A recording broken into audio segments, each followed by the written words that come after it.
Doutora Maria Faioc, a senhora tem 25 anos como advogada previdenciária e responsável por mais de 15 mil processos na Previdência Social. Qual as dicas? Qual o caminho para quem quer se aposentar bem? A maioria esmagadora, né, dos beneficiários da Previdência, eles recebem em média menos de R$ 1.600 por mês. Então é uma triste realidade, porque é um pouquinho mais que o salário mínimo, que hoje é 1.412.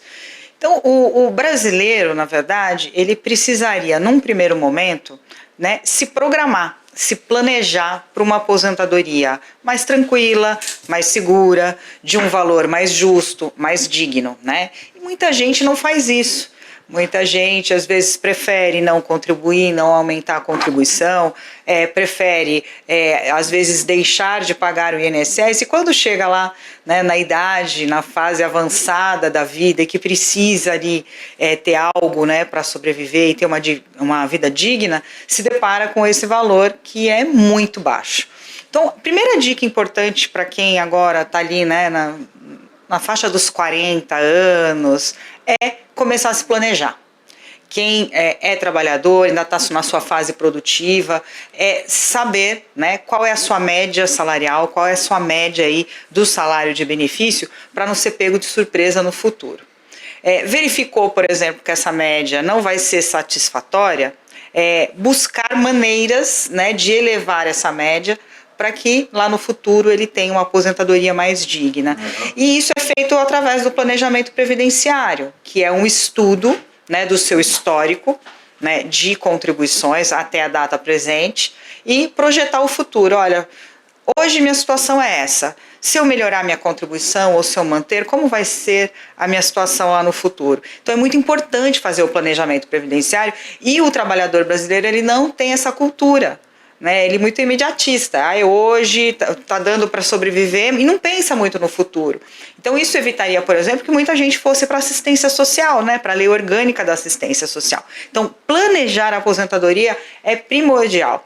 Fora isso, quem é, por exemplo, empregado, tem carteira registrada, né, CLT, sempre vigiar, ou seja, todo mês verificar se o patrão está recolhendo o INSS de forma correta, se bate com o recolhimento que é declarado no lerite, e a partir do momento que ele identificar, não, tem algum erro aqui, a minha contribuição não é essa, o meu patrão descontou do meu lerite, mas não repassou, sempre ter uma postura de cobrar e pedir para regularizar, para não ter problema no futuro, porque muitas vezes quando a gente se depara ali num atendimento de um trabalhador, né, e a gente vai fazer um estudo da carteira de trabalho, muitas vezes a gente se depara com o quê? A pessoa tem um registro em carteira, mas quando a gente vai olhar no extrato, que é o CNIS, aquele Cadastro Nacional de Informações Sociais, as contribuições não aparecem, ou aparecem num valor bem menor do que a pessoa efetivamente ganhava. Então tudo isso, se a pessoa tiver essa cultura, se o trabalhador tiver essa cultura de mensalmente acompanhar, né, sempre fiscalizar, cobrar do patrão, cobrar lá, às vezes é um prestador de serviços para uma pessoa jurídica, sempre está verificando se isso está correto e se preocupar em manter a média da sua contribuição, ela vai certamente se aposentar bem e vai fugir, né, dessa média nacional horrível. Se o trabalhador vê que está faltando 5 anos para se aposentar, e de repente ele vê que a aposentadoria dele vai ser um salário mínimo, como é que ele faz? Então, tem que tomar muito cuidado com esse tipo de coisa, porque a aposentadoria ela é calculada com base numa média do todo o período contributivo.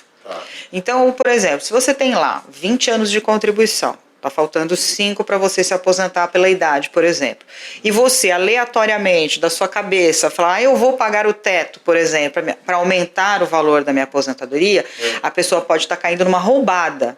Porque lembramos que é média.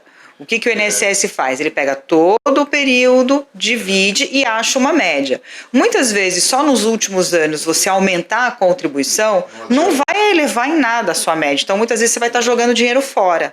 Então, por isso, antes de fazer qualquer aumento de contribuição, se você for um segurado autônomo ou um segurado facultativo, ou seja, aquelas pessoas que pagam o famoso carnezinho do INSS, é obrigatório, para a pessoa não perder dinheiro e ela não cair aí numa roubada, ela consultar um especialista, achar a média, fazer as simulações para saber se compensa ou não aumentar.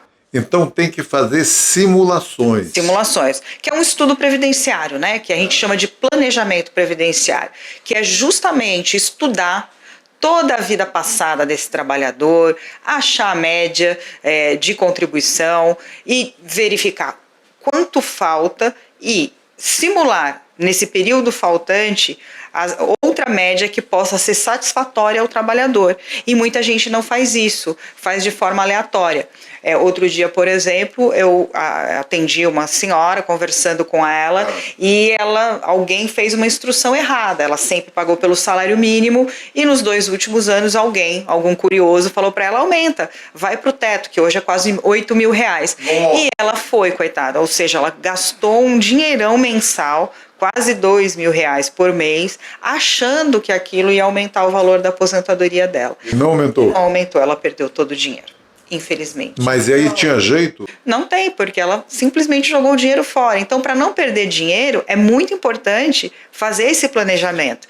Dinheiro é uma coisa escassa. Né? Exatamente, porque as regras mudaram ao longo dos últimos anos. A gente teve a mini reforma da Previdência, né, lá em 98, depois a gente teve várias alterações, 2019 agora a gente teve a grande reforma da Previdência. Então as mudanças aconteceram, a fórmula de cálculo das aposentadorias mudou muito ao longo dos anos. A gente já teve época que era com base nos 3 últimos anos, depois de julho de 94 para cá, e hoje é média, né, de todo o período contributivo. Então não dá para querer achar que, olha, simplesmente eu vou sentar ali, eu vou fazer contas aleatórias e eu vou achar um valor para eu contribuir e me aposentar melhor. Não pode ser feito dessa forma. Realmente tem que procurar um especialista, achar a média, fazer simulações, né, dessa aposentadoria futura para saber realmente quanto pagar e com quanto irá aposentar. Muito obrigado. E aí fica as dicas de uma das maiores especialistas em previdência. Obrigada. Certo? Tem um telefone nosso. Se você quiser, pode ligar que a gente vai ajudar. Obrigado, viu, doutora? Imagina.